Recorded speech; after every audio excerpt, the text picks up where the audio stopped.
And so that's basically how we got integrated schools. Now, Brown versus Education, as I've previously stated, said that, you know, we need integrated schools. There's nothing wrong with it. And that's basically almost like how we got segregation ended, but then the Brown versus Board of Education case focused more on school and education, as segregation focused more on just daily life and how you would act if you went out to eat, or bus boycotts and things like that.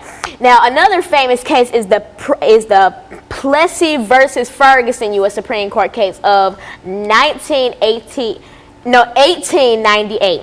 Now, on June 7, 1892, Homer A. Plessy was removed from the East Louisiana Railroad train and arrested by Detective C.C. Kane at the corner of Royal and Press Street for civil disobedience and violating the 1890 Louisiana Separate Car Act that separated railroad passengers by race.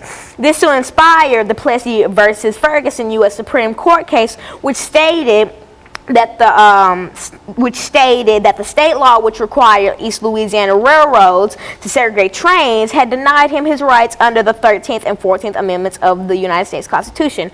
Now, if you're not familiar with the Constitution, I suggest you look that up. But because, see, I'm just going to jump right into it. Basically, this case was talking about Homer Adolph Plessy versus John H. Ferguson. Now, Homer A. Plessy, as I previously stated, was taken off a East Louisiana railroad car and arrested for civil disobedience because he apparently violated the 1890 Louisiana Railroad Car Act. Now, see, basically, the people who sold him his ticket sold him the ticket for a whites-only car, knowing his race. So basically, they set him up to fall. So personally, I think that that he was not at fault for anything because he was not aware that he had a whites-only ticket until he got on the bus, and then Detective C.C. Kane came up and said, "You're under arrest for civil disobedience." Then he finally went, "Oh, they sold me a ticket for the whites-only car when I'm obviously African-American." Now, see, thankfully, when they took this to the U.S. Supreme Court, Homer A. Plessy was not charged as they previously stated he would be, but he finally understood how they basically tormented and bullied him because of the fact that he was African American. Now, see, this also ties in with bullying, which has expanded to modern day cyberbullying, which is bullying with, you know, electronics like this iPhone or a computer and such. And so basically, that's one of the earliest instances on record of the U.S. Supreme Court case that basically shows that he was bullied.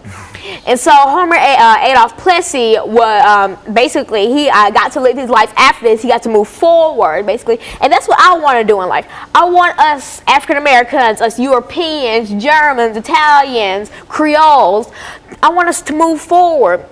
Because I know that there will always be a place and we'll always have to look back and say, hey, you know, we were in slavery and that we were in the Jim Crow era. But then I want us to move forward from that. I want us to make an era where we get to teach our children not to go around with their pants hanging at their knees or to do this to make a living. But I want us generation, because we're going to be the future leaders. My generation, we're going to be the people who kids have to look up and I look up to, and I don't want the future kids of the world to look up and say, hey, you know what, I want to be like this. I want to have a body full of tattoos. I want to curse out everybody in my path, and I want to dress like this, because I want a generation of classy, sophisticated people. And I'm not just saying that African Americans are saying that, oh, we should do this and do that. It's anybody. I want us to have a race of people who can be leaders, not people who other people look at and say, you know, I don't even want my child around that. I don't want my child to be around to see this,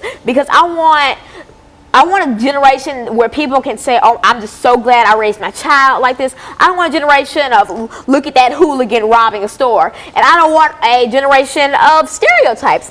Now, if you're not familiar with stereotypes, you probably already know one, like the black people only eat fried chicken and drink Kool-Aid stereotype. Those are types of stereotypes where people think that a race does this, but really we don't. I mean, not all African Americans like fried chicken and Kool-Aid. Not all African Americans dress like this or listen to that, because we're all unique. I mean, with the same skin color, we're all Homo sapiens, but we have different personalities because we're all different. But then we're all the same from a big view of it, we're all the same, but then from a little view, if you look at every little aspect, we're all different.